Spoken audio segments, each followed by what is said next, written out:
Bača je jediný svědek znásilnění, tak ho přivedou k soudu a říkají, tak Bača, tak čo ste videli? Tak idem tak po lese, napravo jahodka, nalavo čučorietka, pozriem do kroviska, tam mám taká jebacka, oni Bačo ste u soudu, tak sa musíte normálne slušne rozprávať, hej? Dobre, tak idem tak po lese, napravo jahodka, nalavo čučorietka, pozriem do kroviska, tam má jebačka, Bačo, tak posledný raz vás upozorňujem, ste u súdu, to sa všetko zapisuje, tak povedzte, ja neviem, súlož napríklad, no. Dobre, tak idem tak po lese, napravo jahodka, nalavo čučorietka, pozriem do kroviska, tam mám súlož. Idem bližšie, tam mám taká jebačka.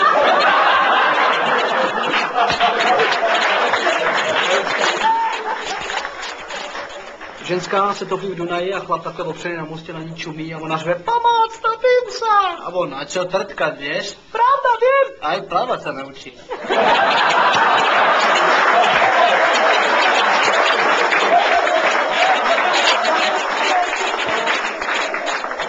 Stařenka na Slovensku jde do kostela a otevře ty dveře, zakopne o prácha. Jaj do piči, materi, zabít som sa mohla. A kněz, no bábka, tak to se rozpráva. Jaj ty kolko som sa ťa lákla.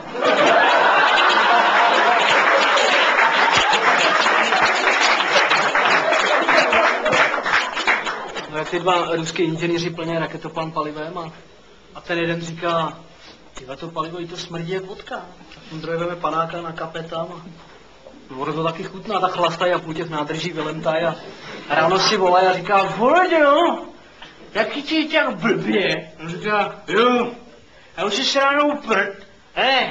Tak to nedělej, já volám 100 kg.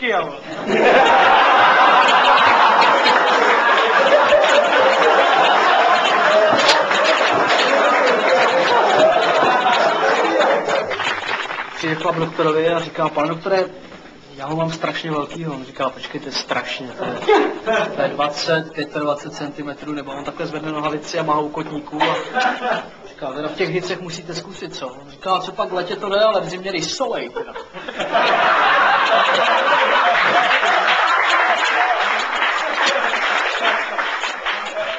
Za bolševika přijedou Aktuality na hrad a jaké šlítá po hradě nasranej do všeho kope a říká, Ježíšmarja, soudru generální tajemníku, co se stalo?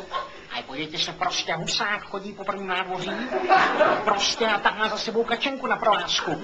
Oni říkají, no tak už je to starý chlap, už na to má nárok. No ne, ona je buje.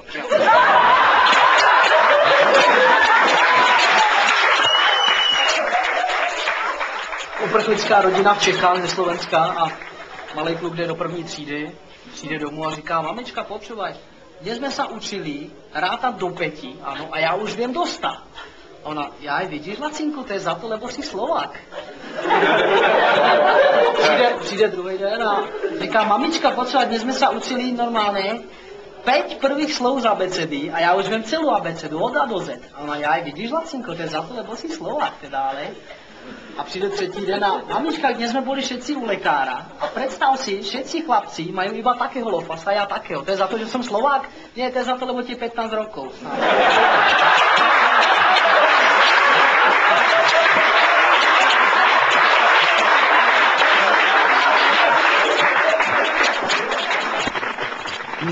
Tak ti povím, už jsem tady měl ledacos, ale tohle, jo. To teda ještě, no, já bych ti mohl vyprávět, člověče, zrovna v loni poručík Klapka povídá. Tak jsem si zaplatil bezva dovolenou, jo. Jedu střílet do Afriky gepardy. A já říkám, člověče, nedělej to, takovej gepard, ten sedí na stromě, jo, potichu, skočí dolů a máš po ruce. No a vrátil se z Afriky, jo, opravdu dřevěnou ruku takhle s tím hákem námořnickým. A povídá, člověče měl pravdu, seskočil, ukous mi ruku, jo. Ale nevadí, už jsem si zaplatil od Trabalu na Kubu střílet krokodýly. A já říkám, člověče, neblbý takový krokodýl, jo. Ten leží v bahně, jo. Šlápneš na něj, vyletí, ukousne ti nohu, ani nevíš. No, přiletěl na letiště, pochopitelně, jo. Francouzský holé, dřevěnou nohu a říká, měl si recht. Lůďou, šláp jsem na něj vylít, ukous mi haksnu, ale nevadí. Už jsem si zaplatil od Čiroků zájezd do Himalají na nějakou tu 8000 a já říkám, hele, Klapka, Nejde o ty vejšky, ale takový orel skalní, jo. Ten, když se spustí střemhlav, ten ti vyklovne v oko, ani nemrkneš.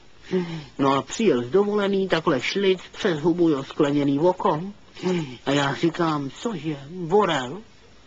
A on ne. Lezu nahoru, člověče. Koukám, jestli nějaký neletí a spad mi do oka kamínek, jo. A já v tom háku ještě, člověče, nemám takovej cit.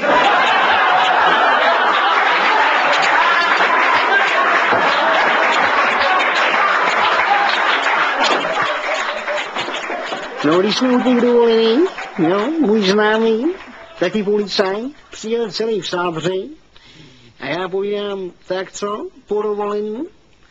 A on říká, no už jo, teď jsem byl s manželkou na Kvildi, člověče, to byla dovolená. Auto mi tam ukradli, stan mi zapálili, starou znásilnili, člověče, mě tam zmlátili v hospodě. No a potkal jsem ho druhý rok a on zase celý v sádři a já říkám, co pak, tak po dovolený? A ono jo, tak už zase po té dovolený. A já říkám, a kde jsi byl, zas na Kvildi? A on říká, no jo, zase. Člověče, tentokrát mi tam opravdu ukradli všechno i moje hadry, propíchli mi ruku v hospodě, zmlátili mě a starou tu znásilnili, taky sotva lezla. No a potkám ho třetí rok a on nemá v sádře nic, tak říkám, tak co, po dovolený? A on říká, ještě ne. A já na to, a kam jedeš, zase na Kvildu? A on povídá, no stará byla, mě se moc nechce.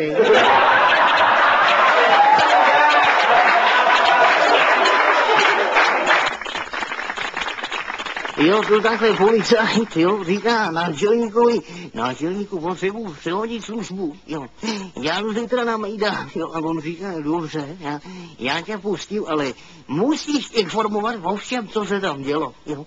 A on přijde ráno a říká, náčelníku, takovýho žrádla a pití, to jsem v životě nezažil, jo.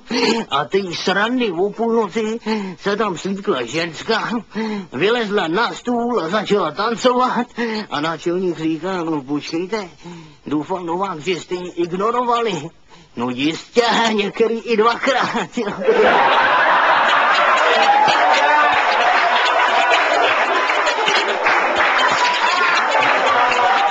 Když sám zaplatí za poslední svoje peníze zájezd do Ameriky a přijde do restaurace, objedná si polívku a teď po jí vrchní takhle přinese a od protějšího stolu vstane černoch a rozepne si kalhoty, takhle si mu vymáchá v té polívce a zase si jde sednout a šumí, tak zavolá vrchního a říká, ty znaješ, pačemu Garila, smačila svoje jajca v mojom supě. On říká, helejte, já jsem tady týden, já nevím, ale já vám zavolám šatnáře, jo, ten je tady díl.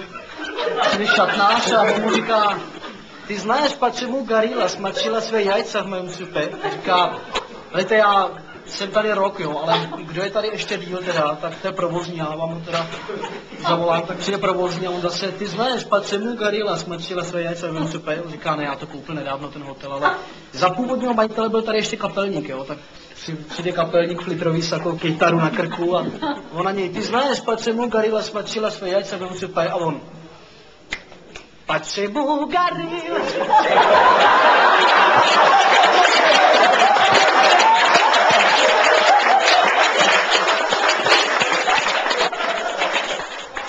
Přijde chlap doktorovi a říká, pane doktore, mě už je 42 a já jsem teda v životě se ženskou nic neměla.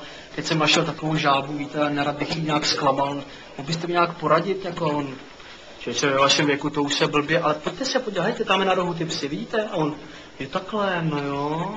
Tak jo, tak já to teda vyzkouším a přijde druhý den a říká, no pane doktore, super, moc jste mi poradil teda. Spokojenost na obou stranách, jo, 3krát za sebou, akorát ta ostuda na té ulici.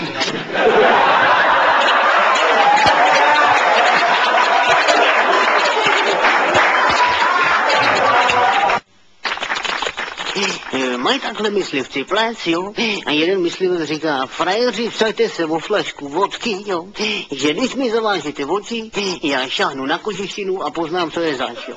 Tak mu zavážou oči, on šáhne takhle na kožešinu a říká, to je srnka, střelená před rokem, jo, cena 2,5 tisíce. Takovou flašku, on ji vypije, jo. Ráno se probudí z mrtvice, jo. Manželka mi je nádobí, brečí a říká, že si přišel ve 3 ráno, to bych ti možná odpustila, jo. Ale že jsi mě celou noc ošahával a řval si krtek za 3,50, to si nikdy nepromítl. Letadle prostě pilot letí a teď mluví k těm cestujícím a říká, vážení cestující, nacházíme se ve výšce 3000 metrů nad zemí, okolní teplota minus 32 stupňů, vnitřní teplota plus 25. Přeji vám příjemný let a ty to zapomene vypnout. Tak zapne automatického pilota, takhle se protáhne a říká, tak teď se nejdřív v klidu nažeru, no pak asi přefliknu tu novou letušku, vypadá docela pěkně a ona zrovna rozváží kafe, teď to slyší, tak tam nechá ten vozek a letí dopředu a tam ji chytí pasažér a kam letí, říkali si nejdřív v klidu nažere, ne?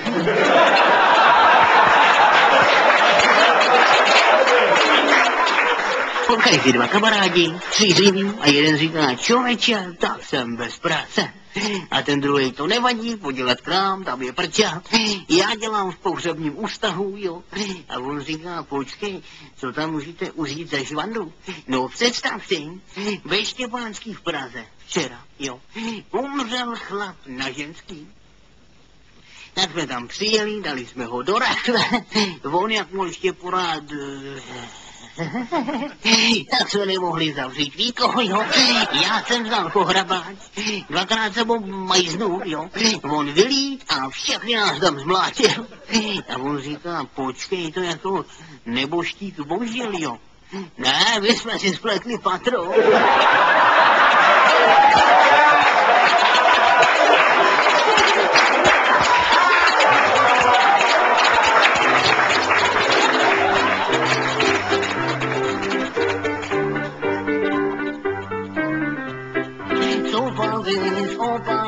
Rychlík jede do Prahy, nikdo nemá obavy, že tam dojede. Z Opavy, rychlík jede do Prahy, nikdo nemá obavy, že tam dojede. Nestaví, vůbec nikde nestaví, komu se postaví. Já furt myslím na ten pohrabáč.